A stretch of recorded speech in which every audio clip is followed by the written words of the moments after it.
प्रात ज्योतिर समस्त दर्शक भाई भाई मानू मोर आंतरिक शुभेच्छा एवं अभिनंदन ज्ञापन करे। ईश्वरंकर धन्यवाद हो ए कार्यक्रम द्वारा आमे आपण निकट को आसी पारुछु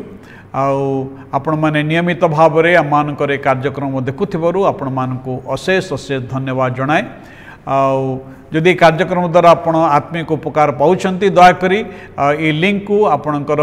बंधु ज्ञाति कुटुंब मान सहित शेयर करंतु जेपरि सेमाने मध्य ईश्वरंकर आशीर्वादर अंश हो पारिबे। तेबे भाई भाई मैंने आज आमने जो प्रसंग रे आलोचना करिबा जहाँकि ईश्वर का वाक्य बाइबल निया जाइछि मार्क लिखित सुसमाचार तार 1 अध्याय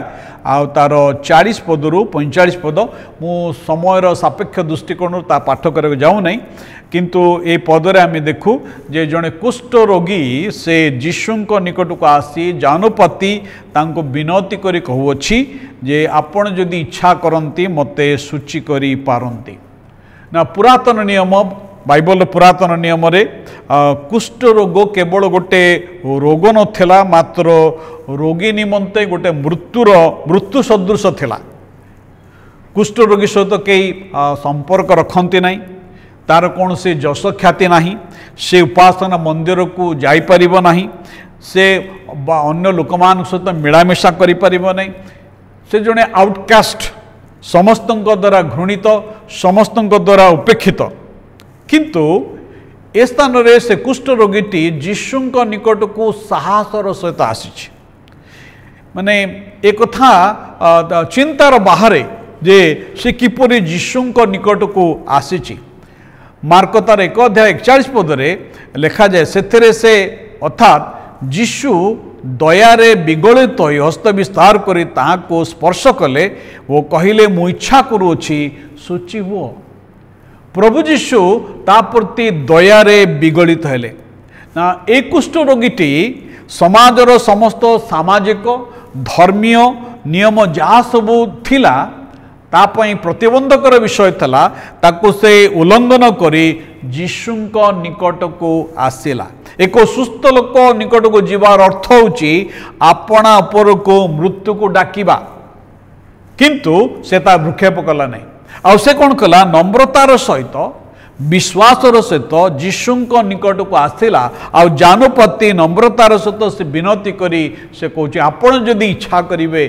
प्रभु आपण मते सूची करि परिबे, आपण मते सुस्थ करि परिबे। प्रभु जीशु कुष्ठ रोगी को घृणा कले नहीं। प्रभु जीशु से दयारे विगलित हेले। बाक्य लिखा जाए जे जीशु जेतेबेले से कुष्ठ रोगी को देखिले लिखा अछि से दयारे विगलित हेले। से कुष्ठ रोगी को भर्सना कले नहीं, से कुष्ठ रोगी ठारू निजको दूरे रखिले नहीं, से कुष्ठ रोगी ठारू से एक कथा कहले नहीं जे तुमको कुष्ठ रोग होइछि, तुमे पापी लोक मो धार्मिक लोक तुमे मो निकट को आस नहीं, एक कथा से कहले नहीं। एवं तांको एक कथा कहले नहीं तुमे एठो पळाओ, तांको तोड़ी देले नहीं, मात्र लिखा अछि से ता प्रति दयारे विगलित हेले, ता प्रति हस्त विस्तार कले। लिखा अछि से हस्त बढ़ेले, से कुष्ठ रोगी आड़ को गले हस्त बढ़ेले, ताकू स्पर्श कले, ताकू स्पर्श करी कहले मु इच्छा करूची तुमे सुचिव। आ से क्षणी ताठरो कुष्ठ रोग दूर हो गला। भाई भणी माने ए घटना रे आमे गोटे कथा देखि परिबा ताहला जे आमको काहाकू कुष्ठ रोग हे नाही, प्रभुंकर धन्यवाद हो काहाकू कुष्ठ रोग न हो, किंतु कुष्ठ रोग ठारो आउर एक मारात्मक रोग प्रत्येक मनुष्य को ग्रास करिछि आ ता होछि पाप। पाप आज मनुष्य को ए प्रकार भाव में ग्रास करिछि। अति निकट रे गोटे खबर मु टेलीविजन रे देखिली, जड़े नवविवाहिता स्त्री आ पुरुष समाने समानकर हनीमून करबा पे गोटे जगह को जाइथिले, आउ स्त्री तार पूर्वतन प्रेमिक को डकई आउ से तार स्वामी को हत्या करिछि। पाप जड़े व्यक्ति को कौन न करि पारे। से माने जाइथिले आनंद रे, नवविवाहित दंपति आनंद रे समय क्षेपण करबा पई, किंतु पाप कि प्रकार भाव में मनुष्य मान को ग्रास करिछि। आपण हुए तो से प्रकार करना, किंतु ईश्वर का वाक्य बाइबल लिखा अछि समस्ते पाप करी अछंती एवं ईश्वर महिमारू उणा पड़ी अछंती। रोमियो 3 अध्याय 23 पद कथा लिखा अच्छी समस्त आम मैंने पाप करछु एवं 6 अध्याय 23 पद कथा लिखा अच्छी जे पापर वेतन मृत्यु पापर वेतन मृत्यु भाई भणी माने प्रभु यीशु पाप को घृणा करती पाप को घृणा करती किंतु पापी को प्रेम करती से आपण को प्रेम करती मते प्रेम करती सर्वजगत लोक मान प्रेम करती जगत जगतर न्यायालय बा समाज आमकर पाप निमंते हुए तो आमको घृणा करि पारे आमको पाप आमको लज्जा दे पारे पाप आमको लांछना दे पारे से जो स्त्री लोक को कोर्ट केबे भी छाड़िबो नहीं न्यायालय केबे भी ताको छाड़िबो नहीं ताको निश्चय दंड दब प्रभु यीशु किंतु आमको दंड दियंते नहीं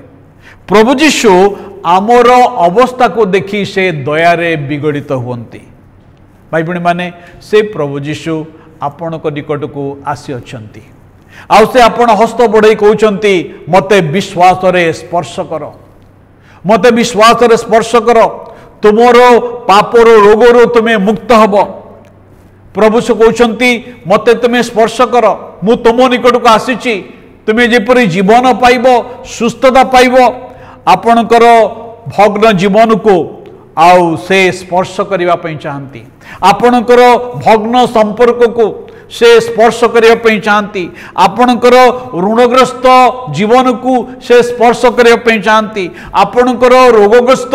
जीवन को से स्पर्श करिवा पई चाहंती यदि आपण आज तांको विश्वासर सहित स्पर्श करिवे से आपण को डाकुचंती आपण जदि विश्वासर सहित तांको आड़ को आपणकर हस्त बढ़ेबे कारण तांकर स्पर्श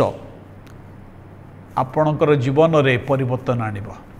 तांकर स्पर्श आपणकर जीवन रे परिवर्तन आनिबो जेतेबेले प्रभु यीशु